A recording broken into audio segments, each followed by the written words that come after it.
صل على سيدنا محمد وعلى آل سيدنا محمد وبارك وسلم. اللهم صل على سيدنا محمد وعلى آل سيدنا محمد وبارك وسلم.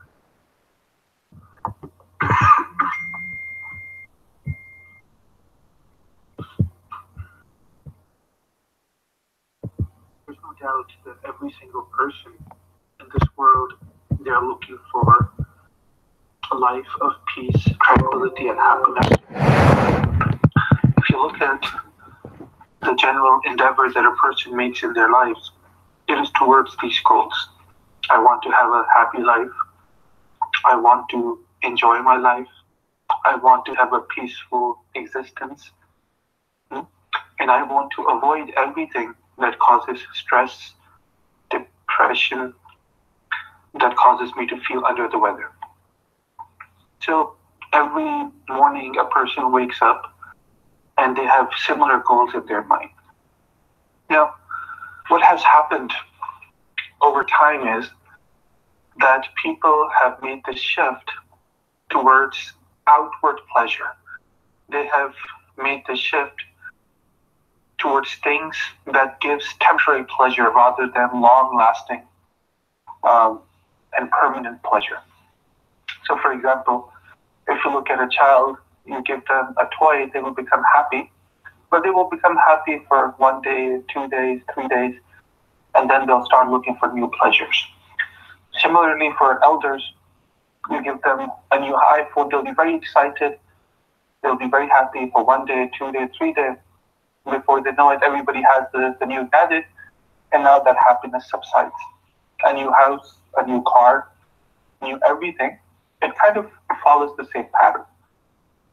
But a person, why do they do it? They're doing it because they're looking for some kind of permanence in their happiness, and they want to have a life of sukoon, of peace and tranquility. Now Allah subhanahu wa ta'ala, He says in the Quran, Allah bi dhikrillahi tatma'innal qulub. That verily I have put the sukoon of qalb, the solace of hearts, in my own dhikr. So what Allah Ta'ala is saying is that things that you are looking for in the outside, they really are in the inside. And you should be internally focused in order to get that sukoon, that pleasure that you're looking for. So as Muslims, if we follow this methodology, like not hundreds of thousands, not millions, even more than that, Muslims before us, over the last 1400 years, they followed these, and they were able to have lives, despite the fact that they may have political turmoil, social turmoil, economic turmoil, but they were happy people. They were people who were content with Allah subhanahu wa ta'ala. They were people who had learned how to be content with Allah subhanahu wa ta'ala. And if you look at ourselves, this is something that is really missing. We have big houses today, but we are empty inside. Our houses are full of furniture, but we're empty inside. We have new cars that take us from one place to another, but we ourselves are unable to move ourselves, meaning we are not able to progress in our own lives. So this is the sort of slumber that we are stuck in. I mean, we are really stuck in this. It's a deep. Every person follows the same pattern, and by the time that it's time to move on to the next life, they come to the same conclusion. It's a deep that today more technological advancements are there, more physical comforts are there, and this so-called progress, it has made physical discomfort, physical hardship largely a thing of the past. You don't really see it anymore, especially if you're living in North America and so-called advanced countries. We enjoy many more pleasures because of these advancements that our ancestors did not. But the same so-called progress, what has it done? It has robbed us, really, it has robbed us of attaining spiritual contentment, spiritual happiness, and really the contentment of the soul. So it is important as Muslims to learn the art and science of how to be content inside. We have to learn it because it is all there in our deen. It is all there in our deen. And if we relegate it, it doesn't mean it doesn't exist. If we have not learned it, it doesn't mean it doesn't exist. So, for example, if somebody comes out of a place where there are no universities, and this person comes and he says, well, there is no temporal physics, or there is no, like people can't go to the moon, or there is no space technology. It's just because this person is not aware of it, just because this person has a jahala, ignorance about it, it doesn't mean it doesn't exist. Many, many people before him, they have gone to universities, they have learned these sciences. People have gone to moon and Mars, they're planning to go to Mars. So they will say, well, if you really want to get more information about it, you need to learn it. And then you'll be able to know that it exists. Similarly, we as Muslims, if we want to have sukoon in our lives, we need to learn the ways of our tradition, and we need to bring them in our lives. And inshallah, we'll be able to feel that sukoon in our lives as well. So I wanted, in this English weekly lectures that I have, I wanted to focus, because there are a lot of youngsters, they come, and I will submit that our youngsters do face a lot of unique challenges. And I call them unique because a lot of immigrant parents, they come from societies and communities in which there was some communal religion, tradition, education that was going on. So even if they were not really part of, they weren't too religious, still they were getting informed and educated by the society as a whole. And these youngsters, especially who are being raised in North America, US and Canada, in England and Australia, like all these Western countries, they are bombarded day in and day out with newer forms of isms, newer philosophies, newer ways of life. There is peer pressure. There's always peer pressure. There's temptations, and there is freedom to do all of this as well. So they will go to school, they will see their peers doing drugs and the vaping and cigarettes and womanizing, and these sort of things are normalized for them. And so they are presented as somebody who's the odd one out. You don't have a boyfriend? You don't have a girlfriend? Oh, what's wrong with you? So they start to doubt even their own self. So it is important to really answer these children and address these children and tell them that, they're not alone. They should not be depressed. They are part of a beautiful tradition. Just because contemporary people have this ignorance and jahala in them, it doesn't mean that we need to submit to this jahala and ignorance ourselves. We really need to learn more about who we really are. I like to give the example, which I think really fits in this case. When we were younger, there was a cartoon by the name of Lion King. I'm sure you're aware of it or you may not be aware of it. So the Lion King, it was about a young lion, a young cub, whose father passed away, and he wandered off in the wilderness. And while he was there, nobody was there to tell this young cub that he was a lion. So he started acting like his friends. And his friends were not lions. It was a pig, and if I'm not mistaken, it was a weasel. And so he made friends with them. So rather than acting in a lion way, he started acting in a piggy manner. He was eating insects. It was all merrymaking. He refused to take responsibility. which was being the king of the jungle. And so he spent a lot of time there until somebody by the name of Rafiqi. Rafiqi was a monkey. And it's interesting that Rafiq basically means like a close friend in Arabic anyways. So Rafiqi came, this wise monkey, and he literally knocked some sense into him. He took a danda, he took a stick and knocked him on his head. And he showed him his own face. He showed him his own face. He said, "You are a lion. What are you doing? Why are you acting like this?" And so that inner spirit of lion awoke in him. And then he went back and he took his position. He took the role of the king of the jungle. So I see contemporary Muslims very much like that young cub, Simba. You know, we try to make friends with pigs. Not literally, meaning like, you know, that friends who don't have the same worldview. And we make friends with them and we try to imitate them and we try to be like them.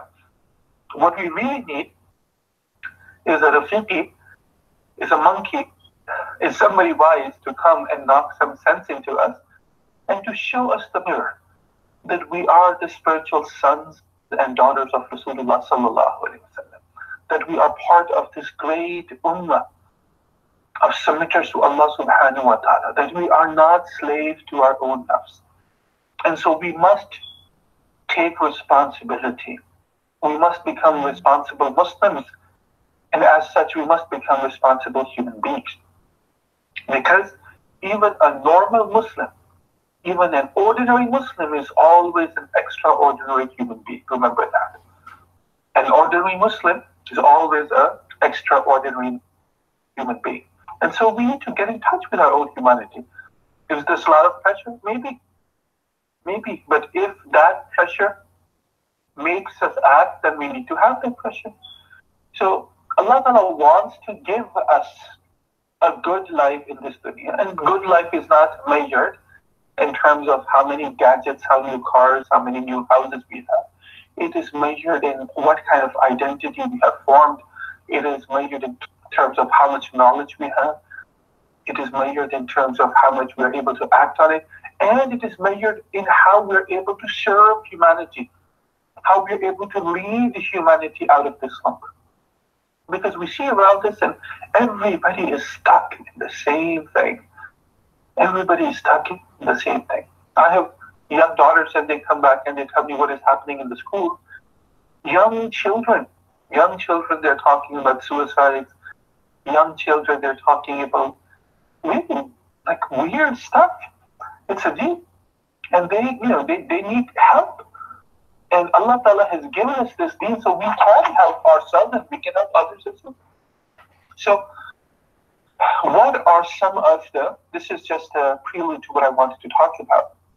So what are some of the things that we can really bring into our lives and we can really reflect on to get sukoon in our hearts? So that is basically what I want to talk about, inshallah ta'ala, for however long we need to. So first thing we need to remember and we need to understand, and I kind of alluded to that a little bit, that the fact that Allah subhanahu wa ta'ala gave us Iman.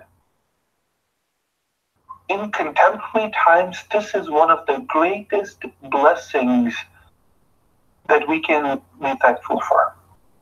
For a Muslim, this is the biggest source of contentment. This is the biggest source of the skeenness, this peace. That even if I am not a good Muslim, at least I'm a Muslim. At least I have Iman. So never think that this Iman has no value. My dear sons and daughters, this is the greatest source of solace for us. Alhamdulillah. This Iman, if we are able to strengthen it, if we are able to make it stronger and have it grounded in our heart and soul and mind, this can be the biggest source of sukoon. You can be standing in deserts in Arabia, and because you have this iman in Allah subhanahu wa ta'ala, you can be content. You can be stuck in cold weather in northeast of America, but because you have this iman in Allah subhanahu wa ta'ala, you can be content. No matter where you are and what condition you are in, this iman gives us strength. Remember that. And so I am really inspired. I'm inspired when I see stories which to us are stories of horror that are happening around the world in different countries, whether, these are countries that are being subjugated and oppressed, Muslim nations that are being suppressed and oppressed. And you listen to them, and they are still thanking Allah subhanahu wa ta'ala. I mean, they've been tested in such ways that we can't even fathom the amount of tests that they're going through. Still, they are saying Allah subhanahu wa ta'ala's name. So the only conclusion that I can come up with is that this iman that is in their hearts, that has given them such strength that they lose family members, they lose their houses, they lose everything in their life. But they come out of the rubble and they are saying, La ilaha illallah Muhammad Rasulullah. They are saying, Allahu Akbar Kabira. They are saying, Alhamdulillah ala kulli hal. They are praising and glorifying Allah subhanahu wa ta'ala. And to me, I personally feel ashamed that we Muslims here now, we have little things happening in our life. Oh, I couldn't, my parents didn't buy me the phone. And we think that our lives have crashed and burned. Oh, I didn't get into that college that I wanted to. Brother and sister, look at that person who has lost all of their everything in their life. Still they're doing shukr to Allah subhanahu wa ta'ala. Allahu Akbar kabira.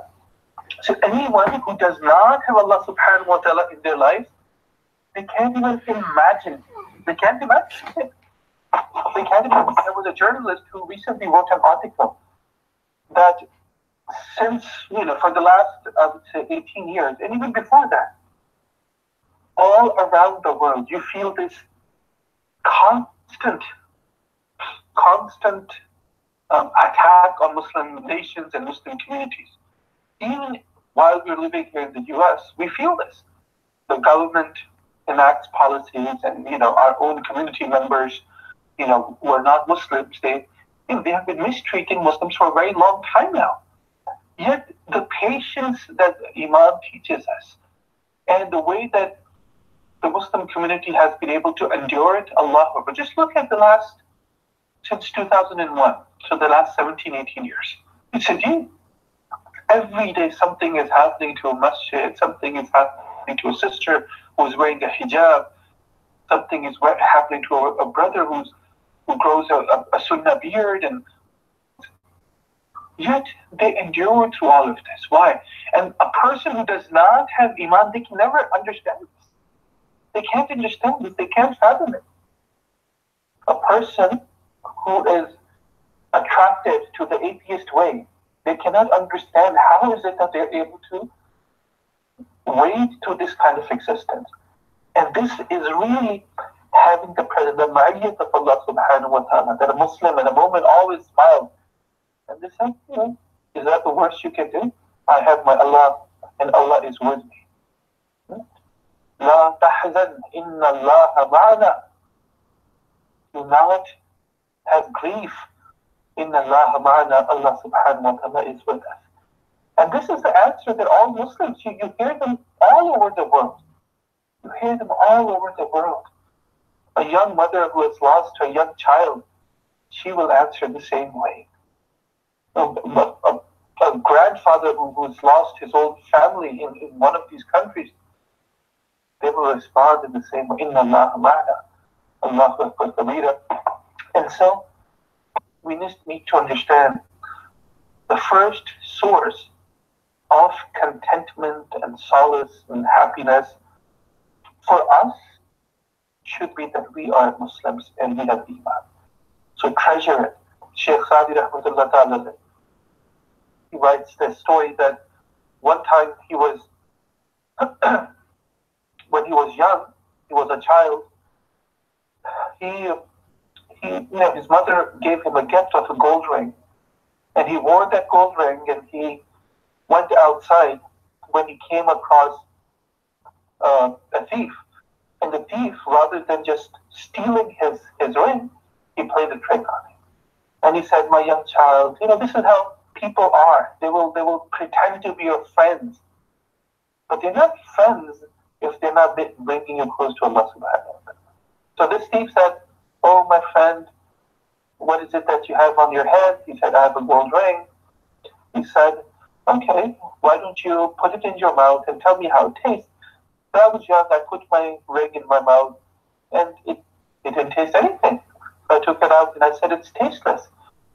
He said, well, why don't you taste this? And he took out a sweet from his pocket and said, taste this. And he put the sweet in his mouth and it tasted really good. I said, well, this is really good. He said, okay, well, why don't we make a trade? Because children are always making trade. This for that. So I said, why don't we make a trade? You take this sweet thing and give me that tasteless. Oh, alhamdulillah, I'm making such a great trade. So he took that sweet and he gave him that precious and valuable gold ring. And then when he went home, he told his mother, and his mother scolded him. She said, if you knew what precious thing you have on your head, you can buy a mountain of sweets through it, but you didn't know how valuable it is, so you didn't take care of it. Just like that, my dear sons and daughters, Iman is so precious. Just because we don't value it or we don't give it the value that we should be giving it, doesn't mean it's not precious. Inshallah ta'ala, over time we'll be able to appreciate it and value it and be thankful for it, that Allah ta'ala, for most of us, gave it as a gift without even asking. So, alhamdulillah, we should try to learn the value of Iman. Now, there's a hadith of Rasulullah sallallahu alaihi wasallam in which he said that there are 4 signs of Kamil Iman. Also, Kamil basically means a complete Iman. 4 signs of it, which is Man a'ta lillah wa mana'a lillah wa ahabba lillah wa abghada lillah. 4 things. Man a'ta lillah wa mana'a lillah wa ahabba lillah wa abghada lillah faqad istakmala al-iman. So a person, when that person gives to anyone else, he has to give it for the sake of Allah subhanahu wa ta'ala. Now what does that mean? What does that mean? That you give somebody, give for Allah. When you stop somebody, stop for the sake of Allah. When you love somebody, love for the sake of Allah. And when you have books for somebody, when you dislike somebody, that has to be for the sake of Allah. So whoever does these 4 things, that person has completed his Iman. SubhanAllah, it is such a beautiful hadith. Because sometimes people, they wonder about, the state of their Iman. They question if I have a strong Iman or not. It's very simple. Rasulullah sallallahu alaihi wasallam, Allahu Akbar, SubhanAllah, such a beautiful person. And he has made our job so easy. So easy. If he had just brought the Quran, maybe it would have been a little difficult for us. That what is the mansha of Allah subhanahu wa ta'ala? How do I need to behave and what do I need to do? But not only did he live the Quran, he lived his life according to it. But these ahadith, these sayings, they tell us what it means to submit. So if somebody wants to judge their Iman, a very good way of doing it. Man a'ta lillah wa mana'a lillah wa ahabba lillah wa abghada. If we're doing these 4 things, inshallah, we have completed our Iman. So the first thing is what? Man a'ta lillah. So for example, alhamdulillah, we live in a community, we live in a society, and there are other people who have rights over us. Has right over us, the community has right over us, the the environment that we live in, they have right over us. And so there's always this giving and taking that is happening. Now this hadith is telling us that if you are going to be charitable, if you're going to be generous, if you're going to give, then make sure that giving, that generosity, whether you're spending on your own self, whether you are spending on your family, whether you're giving sadaqah, khairat, whether you're giving zakat, you make sure that you are doing it for the sake of Allah, to please Allah subhanahu wa ta'ala. To please Allah subhanahu wa ta'ala. Now, it's easy to say, oh, I'm doing it for Allah. No. Iman has to be in the heart, right? And there's a big theological debate about is Iman only from tongue or heart or actions, or, alhamdulillah, our ulama, they clarified all of it. So, it has to be in the heart as well. So it means you have to feel it in your heart as well. That whatever I am giving, it is from the fadl and the karam of Allah subhanahu wa ta'ala. This is the grace of Allah that He has allowed me to be generous, and that I am giving it so I can reap reward from Him. So Allah ta'ala extends His generosity on me. It's not because I want to do a favor, so there's this ihsan over some other person. I'm not doing it for my own name. I'm not doing it for my own recognition. I'm not doing it because of family pressure. I'm not doing it because I want my family name on a library, on a new building. I'm not doing it for any other reason, but for the sake of Allah subhanahu wa ta'ala. And now we can talk a lot about what this means, but inshallah, just briefly, this should be enough, that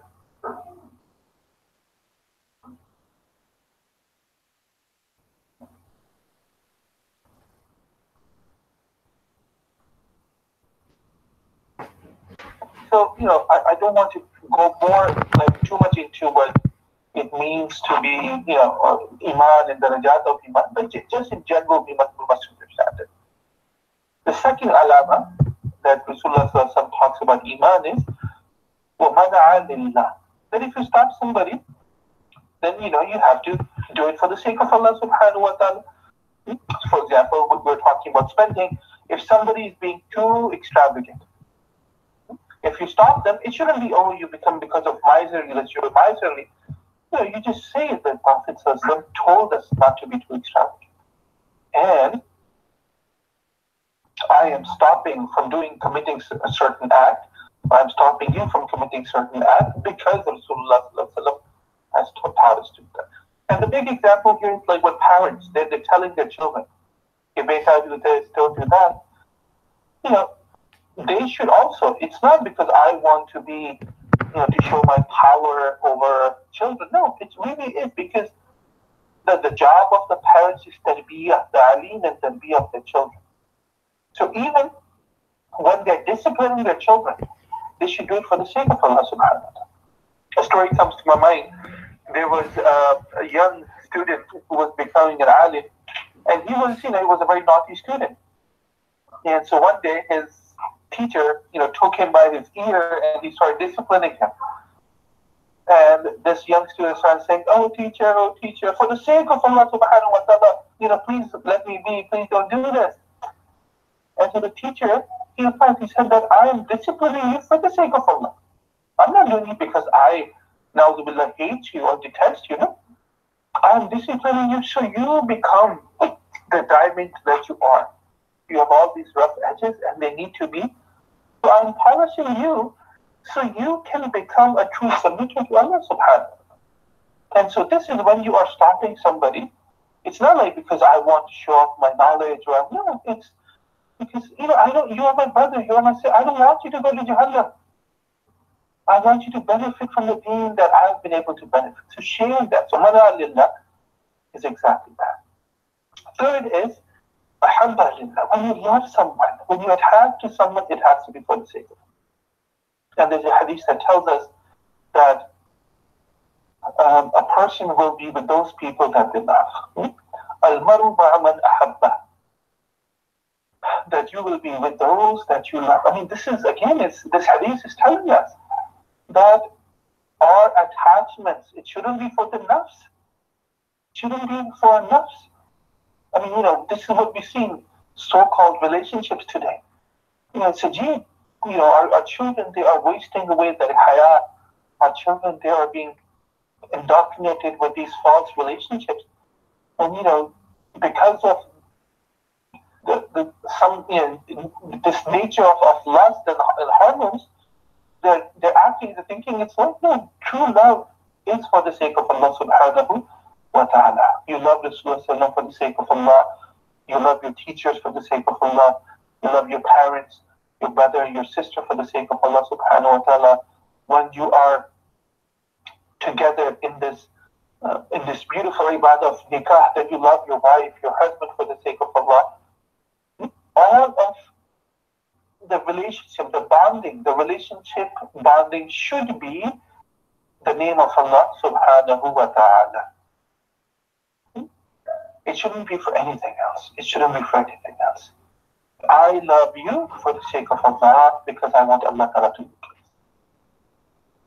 So it's not a nafsani ta'liq. It's not something for my own sake, just because my Allah wants it. And you love humanity for the same reason. This is why I have such issues with this notion of secular humanism. Because the humanism that Islam teaches, Allahu Akbar, you are being selfless and you're doing it for a higher purpose and you're doing it for everyone. And you're loving humanity. Even people who are oppressing, there's another hadith that tells us that you do khair for them by stopping them from oppressing. Don't stop doing this. Because this is not this dunya. The dunya, of course, it's going to ruin your dunya, but it's going to ruin your akhirah. That is the beauty of humanism that's taught by Islam. So, alhamdulillah, so whatever attachments you have, and this goes because, a lot of the students here are very young. So, you must understand that all your friendships, what do they call them now? BFFs. So whatever the BFFs and the friendships that you may or may not have, first criteria is, does this person make me close to Allah? If not, then they're not your friends. They're your acquaintances, which is fine. But that true friendship from heart, it has to be for the sake of Allah. And that is why there's a hadith that tells us that those who love each other for the sake of Allah subhanahu wa ta'ala, Allah ta'ala will bless them with a shade, the shadow of Arsh on the day of judgment, on which day there will be no other shadow. Allah Akbar. So, if you're loving somebody, love for the sake of Allah. Now, what does this mean? It means, these are halal relationships that we're talking about. You can't just find somebody on Facebook and say, I love this person for the sake of Allah. No, it has to be halal. Relationships that Allah ta'ala has made halal, then inshallah ta'ala, when you make those relationships halal, then alhamdulillah, then you love for the sake of Allah, and then you get reward for it. Then you get reward for that. Allah kabira. Fourth thing, meaning sometimes if you have, I don't want to use the word animosity to it, but if you have bugs or some kind of ill feeling towards somebody, it shouldn't be for your own personal sake. So the best example that I can give you, of Hazrat Ali radiallahu ta'ala anhu, Imam Ali radiallahu ta'ala anhu, one time in a battle, he was fighting an enemy who had caused a lot of trouble for Muslims, and it was a very ferocious kind of battle till Hazrat Ali radiallahu ta'ala gave him success. He was able to knock him out, he knocked him down, he sat on his chest, and he was about to take his life when that person was the enemy. He spat on the face of Hazrat Ali radiallahu ta'ala. I want you to imagine and visualize it for a second. Al-Ghali, this brave Muslim, he has complete control over this person now. And this person does such a heinous act. I mean, he spat on his face. Obviously, when somebody does that, you become angry because it's in the heat of the battle. You become angry. Now, what would like a normal person do? They would make sure that this person dies, and he dies a terrible death. But Hazrat Ali was not a normal person. He was an extraordinary Muslim, trained by none other than our own beloved Rasul sallallahu alaihi wasallam. And so he jumped off. And now the enemy, that person, is like, Ali, why did you just let me be? Why did you let me go? He said that before, I was only fighting you. I had books towards you. I was fighting you for the sake of Allah, because you were an enemy. I was not fighting you because I hate you, because you were causing so much torment and torture, and that was the reason. But now that I subdued you and I had complete control over you, when you spat on my face, now my personal feelings got involved. And I did not want to hurt you because of my personal feelings. So I hope you get it. That whenever we have any kind of gussa or ghayz or ghadab or anger, it's not because of our personal feelings. It really is about the hukm of Allah subhanahu wa ta'ala. So again, going back to the examples, if our parents sometimes show this anger, beta, why don't you dress a specific way? Why don't you have a specific kind of mannerism? That is coming out of a place of love as well. Because they're not doing it for themselves. Because they are, hopefully, doing it because they want to be held accountable. They want to be held accountable. I do that to my own children sometimes. Sometimes when I am trying to teach them, there's a teaching moment, I tell them, it's easier to just let the children be. You see a lot of parents here that they're doing that, they're not really involved in the children's life. It's very easy to do that. But I tell my children, I don't want to be held accountable because I have to face Allah subhanahu wa ta'ala. So if I show you anger, it's only because I want you to become a better person, a better Muslim. It's not about your grades. I just want you to be a good Muslim, a good human being. And that is the criteria of success in my mind. If you're a good Muslim, if you have a good Muslim identity, if you have love for Allah subhanahu wa ta'ala, then I feel I've succeeded as a parent. If not, then I'm worried. I'm worried for you, but more than that, I'm worried for myself. If Allah Ta'ala asks me, you gave your children iPhone and you just let them be, what will I say? If Allah Ta'ala asks me, did you have a TV at home, what will I say? I don't want to answer those questions. So I don't want to put my children in that situation. So Abghaza lillah. So when you stop somebody from bad amal, from bad action, it's not because I want to show you my knowledge. It's because Allah subhanahu wa ta'ala matters, and for the sake of Allah subhanahu wa ta'ala, I want to protect myself and you from the hellfire. So inshallah ta'ala, I hope it's clear. The first thing that we need for sukoon in our lives is what? Iman. I hope you're writing it down. First thing that we need is what? Iman. Alhamdulillah ala ni'matil Islam. You should do it. You should say it every day. Alhamdulillah ala ni'matil Islam. I thank Allah subhanahu wa ta'ala for the blessing of Islam, for the blessing of Iman. I may not be a good Muslim, but that's the secondary thing. I am a Muslim. I say la ilaha illallah. I may be weak in my prayers. I may be weak in my dhikr. I may be weak in my reading of the Quran and gaining of the ilm. I may lack somewhat in my hayat. I may be all of these things, and I accept it. But, I say la ilaha illallah, Muhammad Rasul. I have Iman. And this Iman, inshallah, it will make me a better person one day. Go for that. Allah Akbar Kabira. So the alamat, I have symptoms of Iman. If you want to judge your Iman, I've mentioned those 4 things from this hadith. Also, in order to beautify your iman, in order to get ma'rifat of Allah subhanahu wa ta'ala, so this iman really beautifies and it shines and it brightens. There are a few things that we need in our lives. First is suhbat of ahlullah, the company of the righteous people, company of the ahlullah. Allahu Akbar kabira. Allahu Akbar. Second, kathrat of zikrullah is the abundance of the remembrance of Allah. Because, you remember things that you like, that you're attached to. That's why we are on Twitter all the time and Facebook all the time, that we're attached to those things. But kasrat of zikrullah, it will give us the ma'rifat of Allah. Third, tafakkur fi khalqillah. To really ponder upon this universe and the creation of this universe and how Allah Ta'ala made it. Really, don't be just lost in your own life. Look around yourself.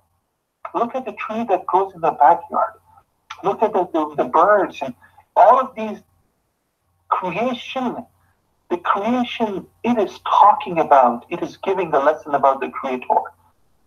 Every creation, Allah subhanahu wa ta'ala, is a sign of the Khaliq in those creations. So look at it. Look at our own creations, which is again these bland, long, and tall buildings, these skyscrapers. I live in New York City, but this is the most artificial city that I've seen. It's made from concrete. It looks like an anthill. It's so artificial. There's no natural beauty to it. But go outside and look at the beauty that Allah subhanahu wa ta'ala has created. You can hear it in the chirping of the birds. You can hear it in the movement of the trees, and you can hear those things. And so tafakkur fillah, fi khalqillah. Right? So why have we made the suhbat of ahlullah the first thing? Because it is the suhbat, the company of the righteous, that you feel this shauq, this yearning to be a better Muslim. If everybody around you is the same, then there's nothing to look forward to. But if you have ahlullah in your life, then you want to be like them.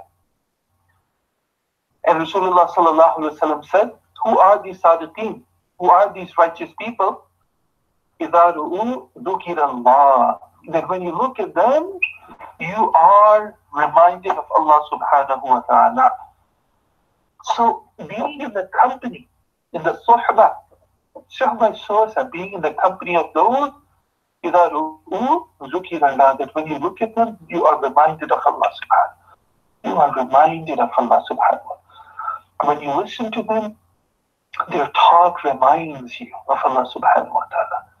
When you listen to them, you feel this love of Allah emanating in your own soul as well. Allahu Akbar kabira. Allahu Akbar. Remember, this way, this suluk, it is traversed through the suhbat of ahlullah. If I would say 90% of this suluk is traversed, this suluk meaning this path to Allah subhanahu wa ta'ala, it is traversed to the suhbat, I won't be lying. 90%. Allahu Akbar kabira. And you don't need your tongue for this. You don't need your hand. You just need to be present in the suhbah. And the suhbah will inculcate the love of Allah in your heart as well. Allahu Akbar. That is why Allah Ta'ala says very clearly in the Quran, Ya ayyuhalladhina amanu ittaqullah. O people of Iman, have consciousness of Allah subhanahu wa ta'ala. Be Allah conscious. Fear Allah subhanahu wa ta'ala. And now the question is, how do you do it? Allah Ta'ala gives you the answer. Kunu ma sadiqeen. Attach yourself. Attach yourself with those people who are sadiqeen, whose zahir and whose batin, whose apparent and inner self, they are one, meaning they're not hypocrites.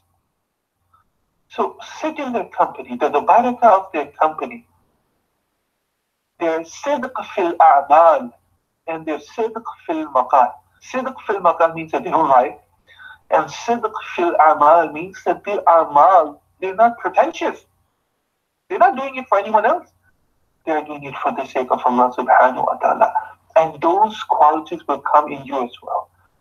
You will become sadiq fil amal, you will become sadiq fil maqal, sadiq fil wujud. It's such a beautiful rule that Allah Ta'ala has given us. That stay attached to the righteous, and inshallah Allah Ta'ala will make you righteous as well. So this is the first thing for ma'rifat of Allah, to make sure our iman beautified, is to really attach yourself with the gatherings of the Sadiqeen, inshallah. Allah would have constant ta'alluq, have constant rabita. And this is the sunnah of Sahaba Kiram. That is why they are called the Sahaba Kiram, because this is the sunnah. The second thing is that we spoke about is the qasrat of dhikrullah, that you really need to remember Allah subhanahu wa ta'ala a lot. A lot. يذكرون الله قياما وقعودا وعلى جنوبهم. Remembering Him, standing, sitting, and lying down. Allahu Akbar. This is the third thing. Dhikr and fikr, tafakkur fil khalq. So dhikr and fikr, both of these things, what do? They have anwarat, they have nuraniyat, they have light that take away the curtains of zulmat. Zulmat means darkness away from our hearts. When the anwarat or the light of dhikr, it comes in the heart, there is no doubt that the darkness of the heart goes away. Just like, this morning, when I wake up, or when I woke up, I was sitting from a vantage point that I could see the sunrise. And I was in an area where I could see the sunrise. So I just sat there and, alhamdulillah, Allah gave me I saw like the sunrise and the light coming and all the darkness just fading away over 15, 20, half an hour. And it was so beautiful. SubhanAllah, this is exactly how dhikr is. It doesn't happen right away. First, the first sunlight comes, the second, the third. Slowly, the darkness starts to fade away. And before you know it, it's daytime. So before you know it, your heart will be filled with iman, with anwarat, the light of Allah subhanahu wa ta'ala. And the same thing goes when you do tafakkur fil khalq. Tafakkur fil khalq. So tafakkur is, again, as I mentioned before, look at the universe, look at the stars, look at the galaxies. Allah Akbar. The more I read about astronomy, subhanAllah, the more I want to go down in sajda in front of Allah. Allahu Akbar kabira. So dhikr and fikr, inshallah, they will get rid of the darkness in the heart, and the light of iman will shine, inshallah. Allahu Akbar kabira. Allahu Akbar. Allah subhanahu wa ta'ala, when He mentions the muhabbat-e-kamila, the complete love of Sahaba Kiram, and the abidiyyat-e-kamila, the complete submission from the Sahaba Kiram, what does He say? What does He say? He says, يذكرون الله قياما وقعودا وعلى جنوبهم ويتفكرون في خلق السماوات والأرض. That they ponder upon the creation of the skies and the world. And they look at all these texts, and it increases them in their iman. Allahu Akbar kabira. Allahu Akbar.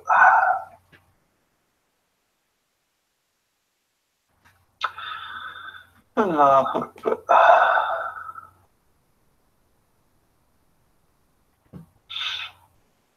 So, Suhbat Ahlullah, it gives you the tawfiq of zikrullah.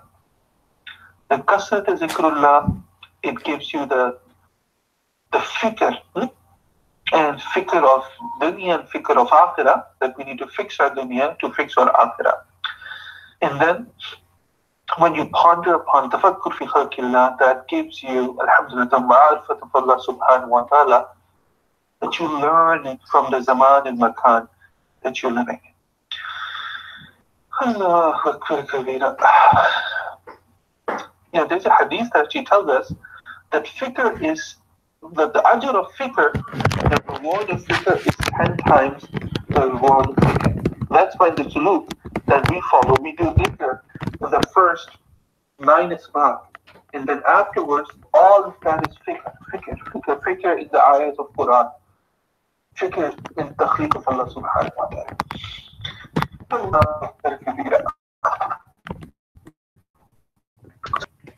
We should make Allah subhanahu wa ta'ala make us people who value the iman, make us people who are able to bring the sohbat of Ahlullah, the kasrat of zikrullah, gain true ma'rifat of Allah subhanahu wa ta'ala.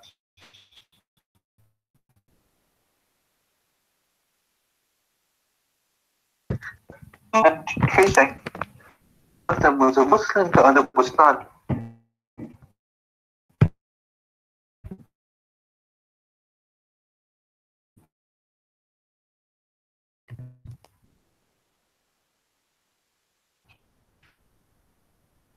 But in Allah subhanahu wa ta'ala's name, but he wouldn't get anything. Now this is the key, and this is the mature talk. Right? So with the non-Muslim, he would put the net and he would get everything. And the Muslim, he would put the net, he would say the name of Allah, nothing but come. The whole day they fished. In the end, the Muslim, he got one fish, one small fish. But as soon as he tried to catch it, it slipped through his hand. It went back into the water. Allahu Akbar. So the Muslim came back, he had nothing. And the non-Muslim came back, and his whole, the whole bag was filled with fish. Allahu Akbar. Now he felt very depressed and stressed. Allahu Akbar kabira. Now the angel, he felt very saddened by it. And he went to Allah subhanahu wa ta'ala, he said, "Oh my Lord, why is it that your woman person, he invokes your name, and he comes back, he has nothing. And that person who rejects you, kafira means to reject you, he comes back and he is full of fish, and he has so much fish, and he is so successful." So Allah subhanahu wa ta'ala, angel, the house that Allah Ta'ala had built, the amazing palace that Allah Ta'ala has built for the moment in Jannah, and asked that, "Oh my angel, after attaining this maqam in Jannah that Allah Ta'ala has written for him, would this person feel the stress or depression that he may have felt with when he didn't get the fish that he was looking for?" And then he showed him the maqam of the person, the rejecter in Jahannam. Said, the things that I have given the rejecter in the dunya, will those things be able to save this person from the azab of Jahannam in the akhirah? And the angel replied, he said, "Oh my Rabb, I swear by your essence that this cannot be. That this cannot be." So it's very easy to get caught up in the temporary moment, in these temporary successes and failures, and lose sight of the eternal life that Allah Ta'ala has promised us. So even if we are those who are unable to catch a fish, remember that because of the iman, Allah Ta'ala has built whole universes of eternal pleasures for us, and eternal qurbat and closeness to Him. And even if we don't have iman, and even if we become the most wealthy person in this dunya, remember that what is in store on akhirah for such a person, Allahu Akbar kabira, it is a great loss to spend 50, 60 years in that kind of success that will result in eternal failure. So inshallah ta'ala, Allah subhanahu wa ta'ala values Iman. So my dear Muslim sons and daughters, please do qadr of this Iman and do not become saddened by a worldly loss. If you lose something in this dunya, it's only dunya. Allah Ta'ala has prepared for you akhirah. Allah Ta'ala has prepared for you eternal bliss. And that eternal bliss is something that no eye has seen, no ear has heard, no heart has even imagined it. So we can't even imagine what Allah Ta'ala has put for us. So inshallah Ta'ala, have solace in the Iman that Allah Ta'ala has given us. May Allah subhanahu wa ta'ala help us be attached to it. Ameen ya Rabbul Alameen. Wa akhiru da'wana alhamdulillah.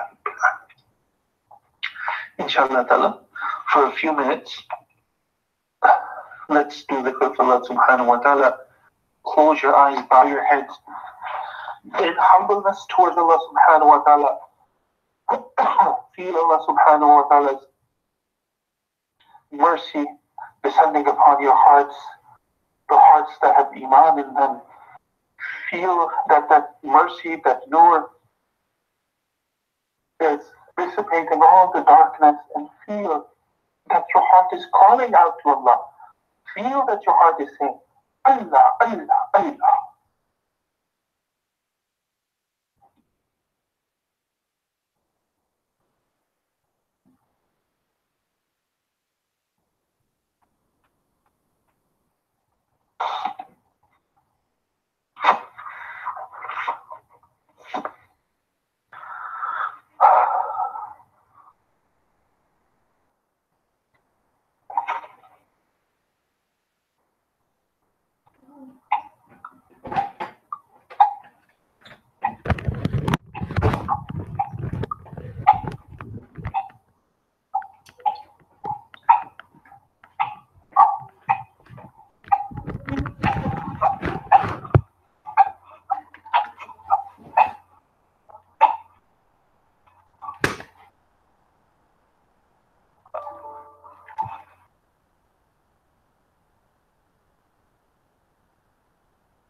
Allah help us avoid the pits of sins, Ya Allah Kareem.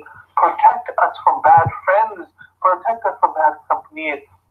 Give us the company of and the suhbah of Ahlullah. Give us the company and suhbah of your righteous friends, Ya Allah Kareem, and help us become those righteous people ourselves, Ya Allah. Oh Allah, Allah, establish us on the Quran and the Sunnah, Ya Allah Kareem. Allah, give us the adab that is required, that prerequisite to gain ilm. Allah, give us the ilm that is required to have good amal, and give us the amal that is required to have ihsan. Allah, give us ikhlas and ihsan in every single aspect of our lives. Oh Allah, please accept all of our du'as, Ya Allah Kareem. Oh Allah, bless our houses, Ya Allah. Bless our homes. Allah, make every person in our family, Ya Allah, make every person in our family a true mu'min, Ya Allah, a true abd, Ya Allah Kareem. Help us submit ourselves to you, Ya Allah. Help us submit our desires, our wants, our needs. Help us submit our thoughts to you, Ya Allah Kareem. Oh Allah, please accept all our du'as. Bless everyone who's present, Ya Allah Kareem. Oh Allah Kareem. Ya Allah, bless us. And Allah, make these gatherings a source of redemption and a source of rectification for all of us, Ya Allah. Ya Allah, please accept all of our du'as with your rahmah, fadl and karam alone. خدا عمدنا مقصود من تبي وهدايته إلى محبة ومعان فضلان تشافط بالليل صلى الله تعالى على خير خلقه محمد وعلى آله وأصحابه أجمعين برحمتك يا أرحم الراحمين آمين يا رب العالمين. جزاكم الله خير وأحسن جزاء في الدارين. Allah subhanahu wa ta'ala accept our gatherings, inshallah. You can invite other brothers and sisters as well. These gatherings are broadcasted over the internet on Zainab Center. It's broadcasted on YouTube as well as on Facebook, which we only use to communicate such programs. May Allah subhanahu wa ta'ala, if there's khair in it, it is from the du'as of our elders. And if there's shar in it, it is from my own faults. May Allah ta'ala protect each and every one of us. Ameen ya Rabbul Alameen wa akhir da'wana alhamdulillahi Rabbil Alameen. Assalamu alaikum wa rahmatullahi wa barakatuh. This session is no longer being recorded.